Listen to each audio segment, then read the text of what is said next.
Hi, and welcome back to Betty. I'm your host, Cynthia Thompson, and I have a dear friend of mine here with me, Josh, and he's going to talk to us about that dreaded word, retirement. You know, we can't work forever, even though I seem to think that we can, but sooner or later, we all going to have to sit back and relax and enjoy life, right? But we have to prepare for it. So, Josh, can you tell us a little bit about yourself before we start talking about this dreaded word, retirement? Oh, it's not a dreaded word. It's a beautiful, wonderful word. I can't imagine not working. I think it's better to think of it as not having to work. Okay. We love to work. So, I'm Josh Siegel. I lead a Dave Ramsey financial peace class. Me and my wife are well on our way to retirement. I hope to retire when I'm 54. Whew. Wow. And we're well on our path there. So Dave Ramsey, tell us a little bit about him. I know you were here a few months ago and you talked about some 7 steps. Who is Dave Ramsey? Dave Ramsey is an evangelical Christian that decided that he didn't want to live day to day anymore. Didn't want to live paycheck to paycheck anymore. Didn't want to be in debt anymore. Dave Ramsey actually thought he had it all together. He had a very large real estate business, and he was a multimillionaire. And then what happened is the bank called all his loans at the same time. Ooh. So all this real estate he had, they wanted him to pay all the loans back all at once. Wow. So he was forced to bankruptcy. And that put a bad taste in his mouth, as it should. Anybody that's filed bankruptcy can attest to that. And so he is anti-debt. He doesn't like debt. That's bad. Debt is evil to him. It's not sinful, in his mind, but he does talk a lot about how the Bible warns against debt, that debt is dumb. It says it in the Bible. I believe it says exactly that. So he's obviously went through this. He learned from the Bible how God wants us to handle money. And so he teaches that. And, we were living paycheck to paycheck, and I felt like, every time we made some headway, we took 2 steps back. And we were in more debt, and we had less cash. And we just made a decision one day that we're gonna do this program, and we did it, and we are out of debt. We paid off $27,500 in debt, and in 2 years. And on my one income, my wife doesn't work. Whoa. And yeah, it's been good. So it works. It works. The stuff works. So tell me, retirement. Why is it so important to be out of debt when you retire? So Dave Ramsey baby steps is, as I talked about before, one is $1,000. 2 is the debt snowball. And what that does is that frees up a lot of cash. Because what we want to do is we want to save 15% of our income and put it towards retirement. That's a lot of money. It seems like a lot of money, but when you're out of debt, so for us, that $27,500 in debt equaled almost $1,000 a month. Is what we're making in payments. Now, $1,000 a month after your debt's paid off is disposable, so I can use that $1,000 towards saving for my retirement. Oh, okay. So it's not so bad then. It's not so bad anymore. Okay, so it can be done. That's right. What would you say are some of the challenges many people have facing retirement today? Well, I think first and foremost is people don't have a plan. I think that a lot of people don't know what to do. I think that the words seem real big and it seems real complicated, and they just don't know how to handle it. I think some people don't feel like they have the money or the cash to put towards retirement. But ultimately, it all comes down to a plan, and sometimes you just got to open the book and look at it, and it becomes a lot easier. So. Look at it and follow it, right? That's right. So why are people having so much trouble saving money for retirement, or saving money, period? Well, I would hazard to say it's probably because of debt and the fact that they're not making budgets every month. Because when it comes down to it, the discipline that comes from a budget produces results. I think the Bible says no discipline looks good at the time, but it reaps great reward. So the discipline, you got to discipline. You got to do a budget. You got to do it every month. You got to know where your money's going. You got to tell your money what to do so that you can get to a point that you can tell your money what to do in your retirement and invest. And this is how wealthy people get wealthy. It's long, they tell the story of the tortoise and the hare, and Dave talks about that, and he asked a very, very wealthy billionaire, how do I get there? What's the secret sauce? And he says, have you ever read the book Tortoise and the Hare? Who hasn't? So it's just small steps over time build wealth, and we live in a world full of hares. Everybody's running here, running there, running here, running there. But if you really sit down with wealthy people, the majority of them have just taken small steps over time and had discipline. So baby step 4 is saving for retirement, right? That's correct. If I remember correctly. And how much are you supposed to put back while you're working? 15%. That's a lot of money. And on that, let's take a short break while I digest that. Okay? Okay.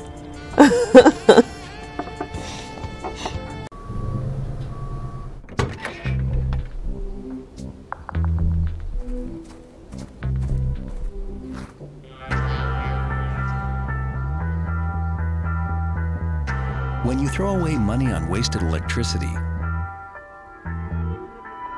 you're throwing away everything you could have bought with it. Saving energy saves you money.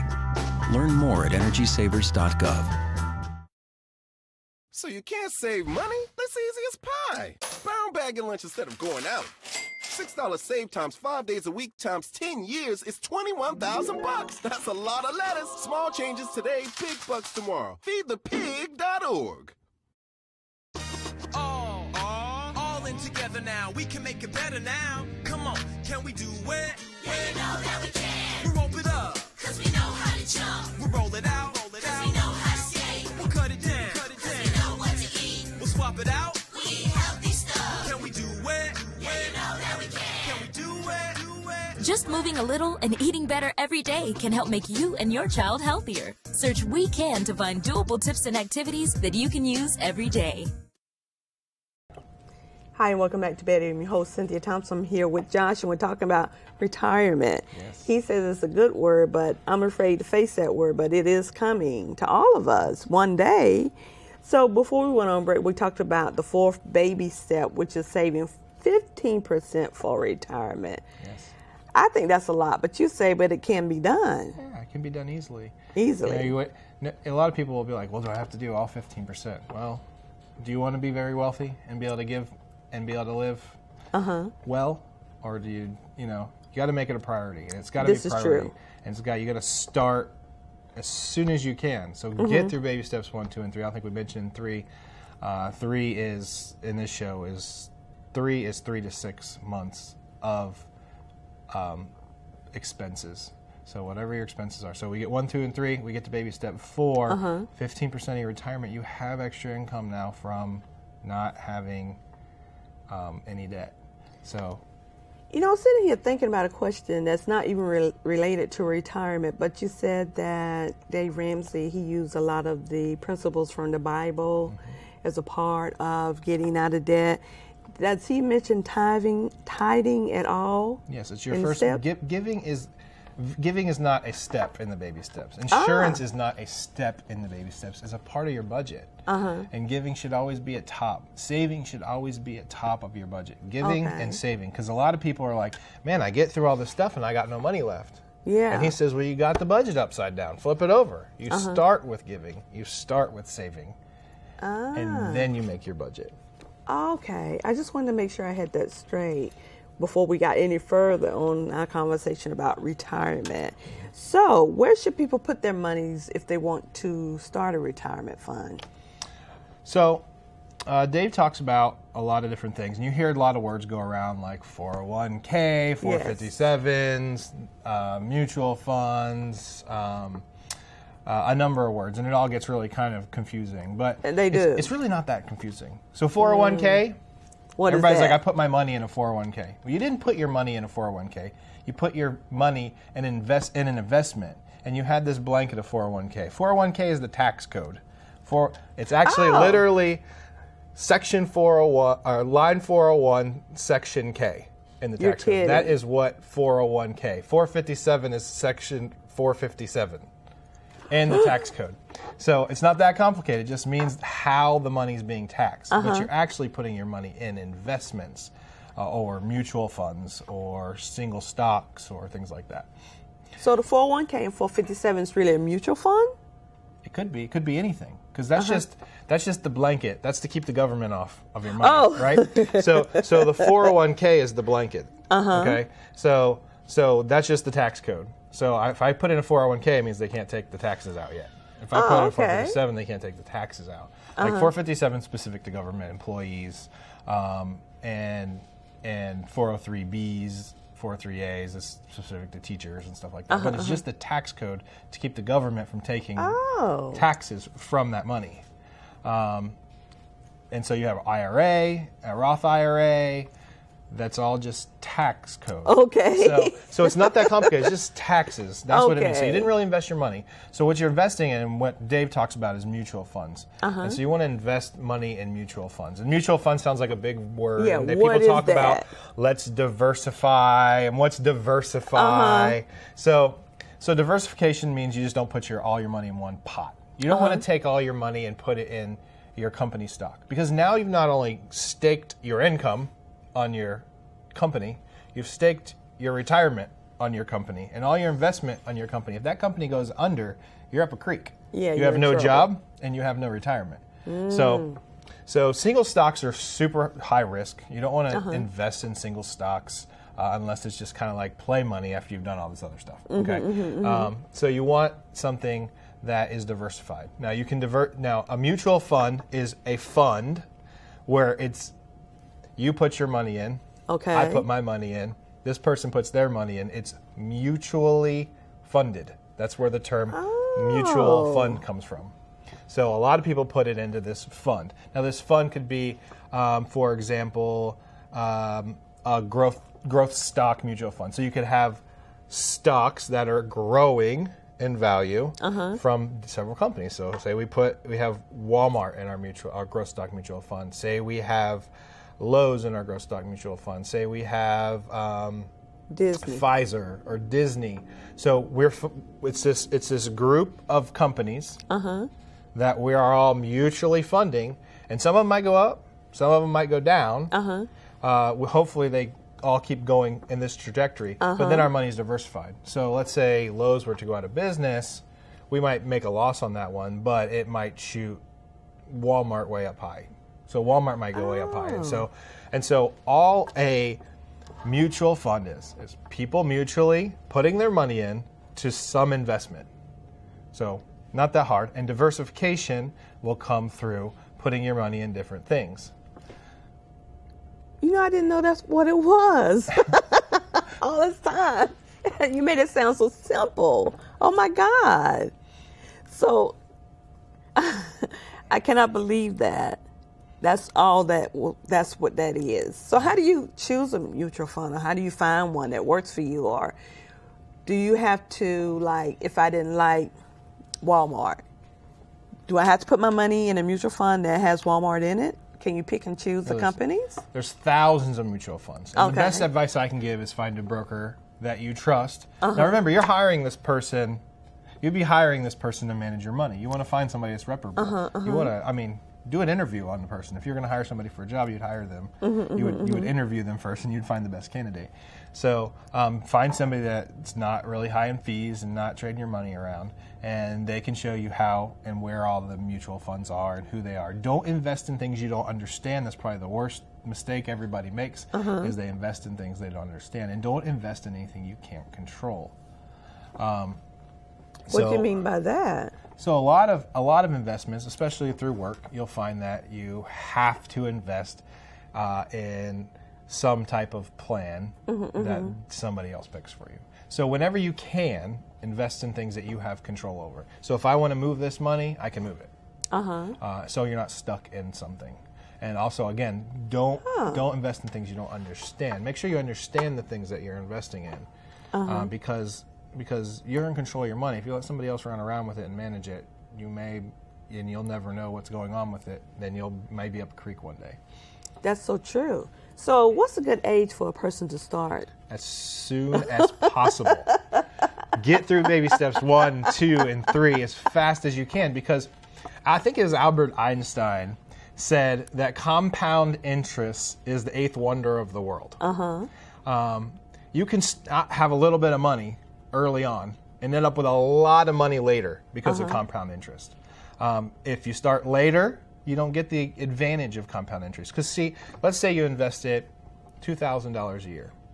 The way compound interest works is that $2,000 a year makes, let's say you invested at 10%. So that $2,000 a year makes $200 the following year. And then that $2,000 makes another $200. But not just that, the $200 makes $20, and then it compounds and grows and grows and grows. And so your money that you start with makes money, and the money that you make money on makes money, and it grows and grows and grows. And so the sooner you can start doing that, the faster it will grow. He goes through a scenario with Ben and Arthur, brothers. Okay, these guys are brothers, and Ben decides at 20 years old that he's going to start investing $200 a month. And so for several years, Ben invests. For about 10 years, Ben invests about $2,000 a year, and he stops, just completely just stops. And Arthur decides, okay, when he's 30, he starts investing $2,000 a year. Now, Arthur invests all the way till he's up to 65. But because of compound interest, Ben ends up with almost twice as much money as Arthur did, even though Arthur's put in a lot more money because he started early. So compound interest, 8th wonder of the world. So as early as you can start investing. But get through baby steps 1, 2, and 3 first so you have the money to invest. So it's really best to start with your first real job, or is that what you're saying? Yes. So my desire is if I could teach people this stuff when they're young as I can get them to listen, and as long as they, when they're making income, I can make them millionaires by the time they're older. All they have to do is learn this, that if they start young and they start hard and they hit it really hard, they can be very, very, very wealthy and retire early. And this is actually becoming a little bit of a trend now. And people are living on less than they make. There's a lot of younger people that are living on half of what they make. Well, because they're living with their parents. Some. I pray that my kids aren't like that.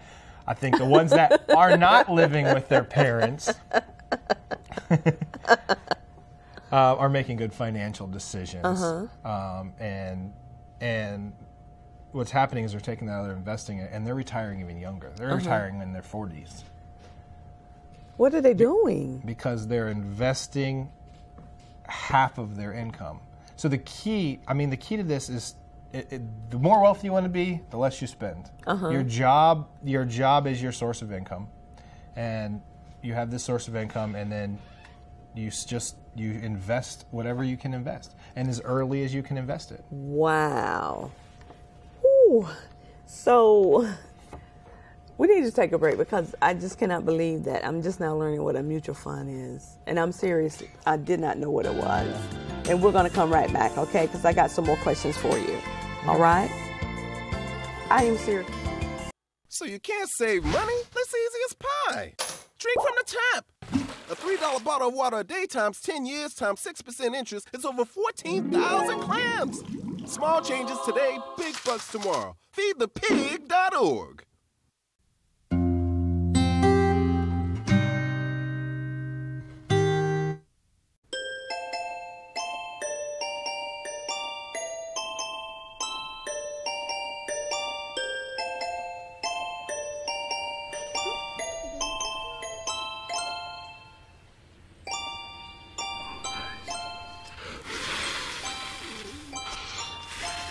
The smallest moments can have the biggest impact on a child's life. Take time to be a dad today. Call or visit fatherhood.gov to learn more. Welcome back to Bed. I'm your host, Cynthia Thompson. Believe it or not, I am learning something today from Josh. And just like I was telling him during the break, I really and truly did not know what a mutual fund was. I just thought it was money you put and it just happens. But it does more than just happen. But before we went on break, we talked about how soon a person should start. And you said as early as possible. And try not to take the money out. That's a big secret too, right? Yeah, So a lot of people think that borrowing from their 401k is a great idea because they're paying themselves back the interest. But what you're actually doing is you're unplugging your mutual fund that's growing. You're taking the money out of a mutual fund and it's not growing anymore. And so now you're paying yourself 3% rather than mutual fund. So leave your money plugged in. You need that compound interest. You need the growth. So you wanted to do that.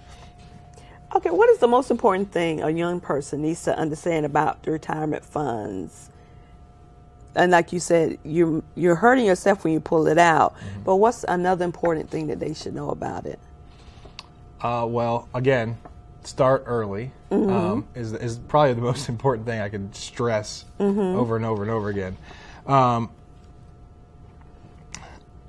It's not a short-term thing. So if you have a mutual fund, you want it to be at least in there for 5 years. If you're planning on taking it out before 5 years, there's a good chance it's not going to be worth as much because the market goes up and down. And a lot of people look at investments and they'll be like, oh no, it's going down and I'm going to pull out. But the people that win are the people that stay on the roller coaster. The people that jump off roller coasters die. And so if it's going up and down, just wait it out in the long term and it will all work itself out over the long haul. So like if you have your money in these investment funds and it starts to go down and it's time for you to retire, do you continue to work with hopes that it's going to come back up?